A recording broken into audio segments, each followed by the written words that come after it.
Chloe Evans, a 14-year-old girl, had just received a scholarship for her exceptional grades. It wasn't just any scholarship.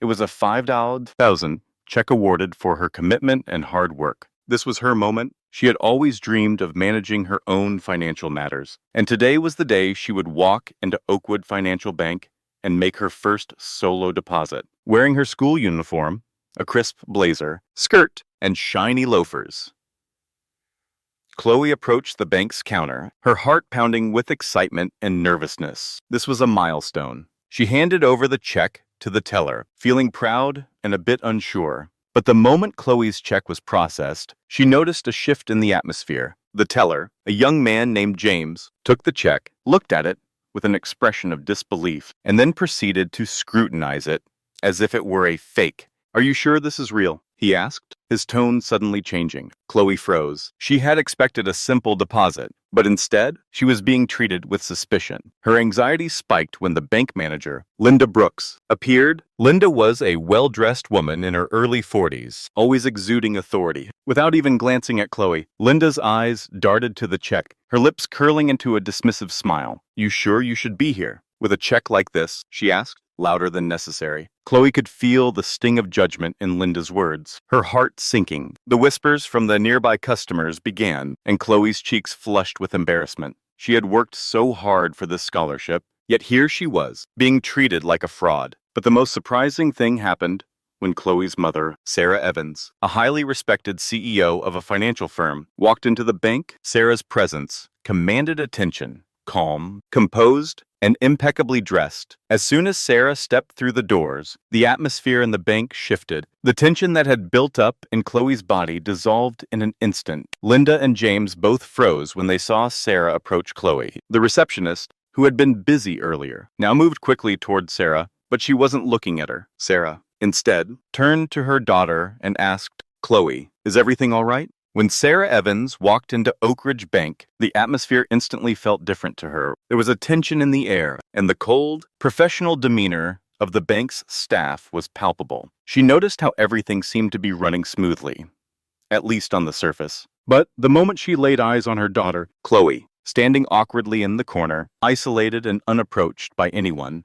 something inside Sarah stirred. Chloe was only 14, yet Sarah could already see the weight of the world pressing on her daughter's shoulders. Chloe had worked so hard for her scholarship, and now, despite all her achievements, she was being treated like an outsider, a mere inconvenience, in the pristine, polished world of Oak Ridge Bank. Sarah's frustration was quick to build, but she remained composed. She knew she had to act, and act fast. Her gaze sharpened as she saw Chloe's tense posture. The young girl's usual confidence seemed to have evaporated in the face of a stark, unwarranted treatment by the bank staff. Sarah had always taught Chloe to stand up for herself, to speak out when she was wronged. But there was something deeper at play here. This was no simple mistake. The treatment her daughter was receiving felt personal. As Sarah made her way toward the counter, where Victoria Hayes, the bank manager, was stationed, the murmur of the bank floor seemed to fade into the background. She could feel the eyes of the employees and customers shift in her direction. She was not just any mother. Sarah Evans, after all, was the CEO of one of the most respected financial consulting firms in the country. People in her industry knew her, and so did this bank, which was why Sarah felt so strongly about what she was about to do. Victoria's eyes flickered with recognition as Sarah approached the counter, but she quickly masked any trace of surprise with a practiced, artificial smile. "Good afternoon. Miss Evans, how may I help you today?" Victoria's voice was overly polite, almost syrupy, as though she had just seen Sarah for the first time. Sarah didn't waste any time with pleasantries. "I'm here for my daughter, Chloe. She's been waiting for quite a while now," she said, her tone steady but unwavering. The bank manager's expression faltered for just a second, though she quickly regained her composure. "I'm sorry for the delay. Miss Evans, we're currently processing her deposit,"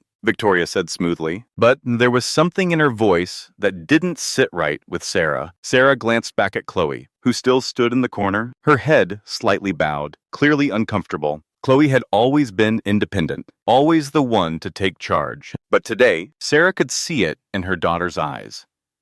the spark had dimmed. And it wasn't because of anything Chloe had done. It was the treatment from the staff. It was the glaring, systemic disrespect she was enduring. "Why is she standing there?" Sarah asked, not bothering to soften her words. Her voice was controlled, but it carried an edge that made the entire bank seem to hold its breath. "She's made her deposit. There is no reason for her to be treated this way." Victoria's eyes shifted briefly, and Sarah could see the annoyance creeping onto her face. "I'll make sure everything is taken care of shortly," Victoria said, but her words lacked any true empathy. "It's just that there are procedures to follow, and we can't let anyone bypass them." Sarah held her ground. "I understand procedures, but what I don't understand is why she's being treated like this. Why is she being scrutinized while other customers are treated with deference?" Victoria's face twisted into a faint, yet dismissive, smile. "We have standards here, Miss Evans. Not everyone can just walk in and expect to be treated the same." The implication hung heavily in the air, unspoken but loud enough for Sarah to hear. It was a judgment based not on Chloe's character, but on her appearance, her youth, and, as Sarah suspected, perhaps even her race. Sarah's stomach turned. She had always known that discrimination existed, but this was the first time she had seen it so blatantly, so coldly directed at her own daughter. "I'm sorry," Sarah said quietly, "but that's not going to happen today." With a subtle but firm motion, Sarah stepped closer to Chloe, her hand resting gently on her daughter's shoulder. "Chloe, are you okay?" Sarah asked, her voice softening as she looked down at her daughter. Chloe, though clearly shaken, met her mother's gaze with a nod. "I'm fine, Mom," she said, her voice steady, though Sarah could see the lingering sadness in her eyes. "I just don't understand why they're treating me this way." Sarah smiled at her daughter, her pride swelling. Chloe was stronger than she gave herself credit for. "You're stronger than you know, sweetheart," Sarah whispered. Then, turning back to Victoria, she spoke with a cold finality. "I'm not leaving until my daughter is treated with the respect she deserves." For a moment, Victoria remained silent, but then she turned away. The indifference in her posture was telling. She didn't seem concerned about the injustice unfolding in front of her.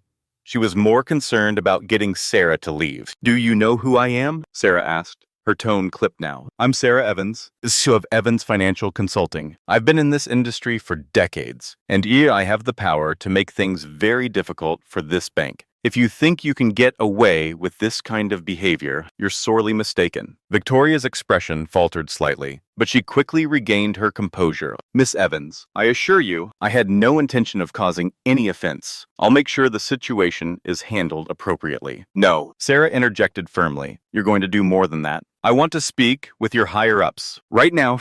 The atmosphere in the bank had shifted, and even though Victoria tried to maintain her polite demeanor, Sarah could see the cracks forming in her facade. No longer just a mother standing up for her daughter, Sarah had become the powerhouse she was known to be in her industry. Chloe, sensing the change in her mother's energy, stood straighter. "Mom, I don't want you to cause any trouble," she said quietly. But Sarah knew better. This wasn't about causing trouble. It was about standing up for what was right. "No, sweetheart, this is the time to make them see the truth." Just as Sarah was about to continue, the doors to the bank opened with a soft chime, and a tall man in a sharply tailored suit walked in. His presence was commanding, even though he had not yet spoken a word. It was clear from the way he carried himself that this man had the influence and authority Sarah needed to move forward with her plan. "Excuse me? I need to speak with someone in charge," Sarah said, her voice calm but carrying an edge. She didn't need to explain further. This was the moment when things would change. As the man made his way toward the front desk, Sarah's gaze met his, and she saw a flicker of recognition in his eyes. The pieces were starting to fall into place.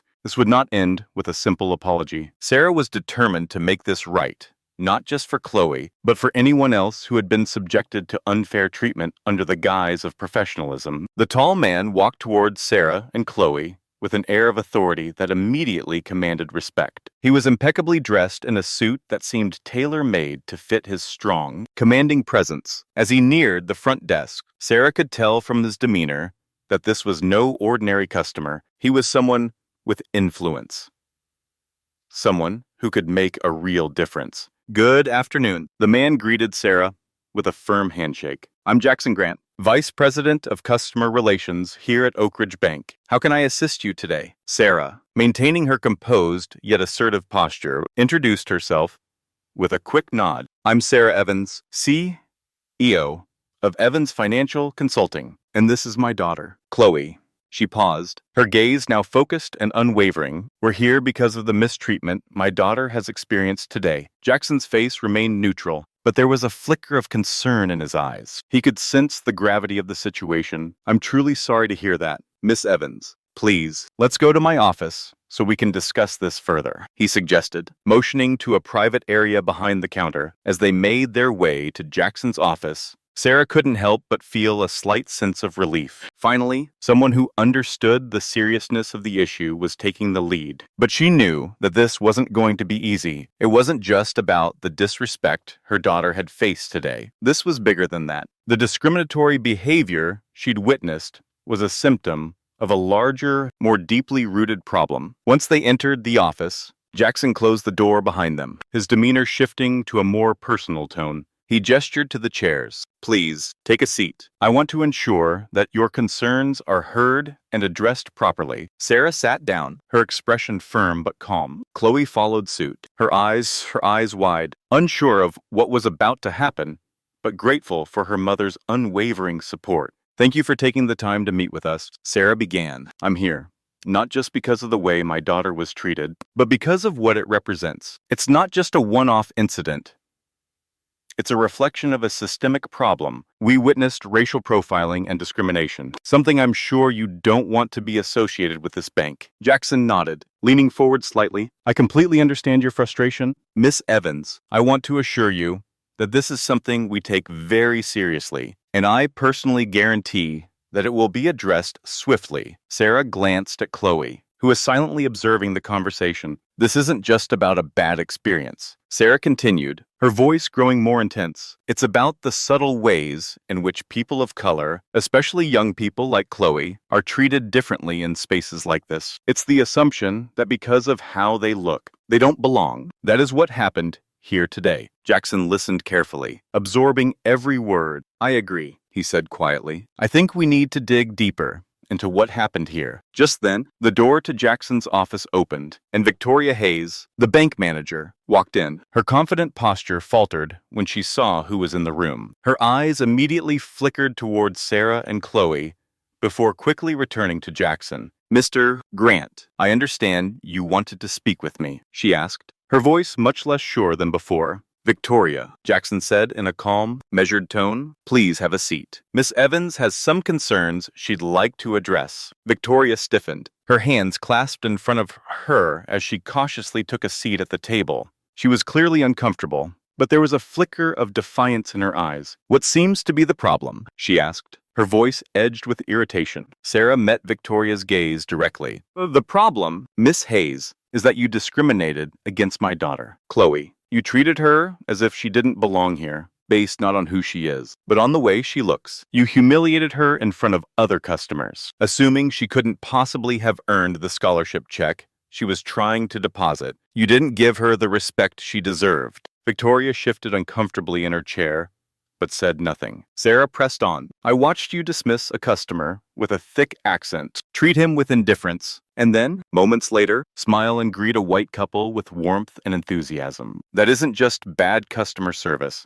That's discrimination. And that's what we're talking about here. Jackson was silent for a moment, his eyes fixed on Victoria. Victoria, we've reviewed the footage, we've seen your behavior, and it's unacceptable. There is no place for this kind of treatment in this bank. Victoria's face drained of color. She opened her mouth to respond, but the words didn't come. She shifted in her seat, clearly caught off guard by the confrontation. I think you owe Miss Evans and her daughter an apology, Jackson said firmly, and I think we need to take action. This kind of behavior cannot go unaddressed. Victoria's hands trembled slightly, but she still tried to maintain a facade of professionalism. I never meant to, she stammered, but Jackson cut her off. No excuses. The truth is clear. He turned back to Sarah. I am truly sorry for what you and your daughter experienced. This is not the standard of service we expect from our staff, and we will ensure that changes are made immediately. Sarah nodded, her expression unwavering. Thank you, she said, but apologies are only the beginning. I want a full investigation into this matter, and I want to see tangible changes. I want the policies of this bank to reflect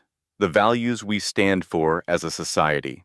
fairness, respect, and equality? Jackson nodded resolutely. Absolutely. I'll ensure that a full internal review is conducted, and we will implement a comprehensive training program on equitable treatment and customer service. We will also revisit our hiring practices to ensure that we are fostering an inclusive environment. Victoria sat quietly, her face pale and her eyes downcast. This is not just about making things right for today, Sarah added. It's about preventing this from happening again. It's about ensuring that no one else has to endure what Chloe did today, or what so many others have faced in the past. Victoria's chair creaked as she stood.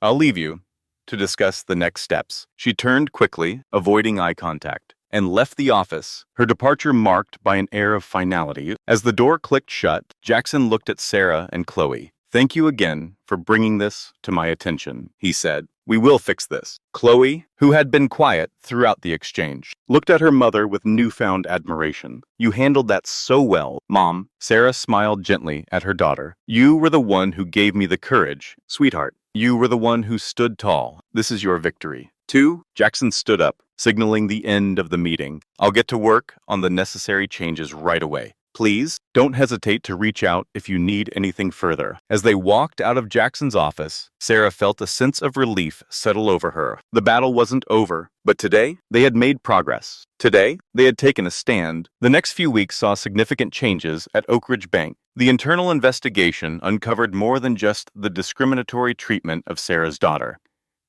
It revealed a deeper pattern of bias that had been overlooked for far too long. The bank underwent a complete overhaul of its customer service policies, and the staff was required to participate in diversity and inclusion training. Victoria Hayes was terminated, and a new leadership team was brought in to ensure that the bank would no longer tolerate discriminatory practices. Meanwhile, Chloe used the experience to fuel her passion for advocating for change. She became involved in her school's Diversity and Inclusion Committee, where she spoke openly about the importance of fairness and respect in all spaces, including financial institutions. As for Sarah, the incident only strengthened her resolve to continue fighting for equality, not just in business, but in every aspect of life. She had always believed in using her platform to make a difference. And now, more than ever, she was determined to ensure that her daughter, and others like her, would never have to face discrimination again.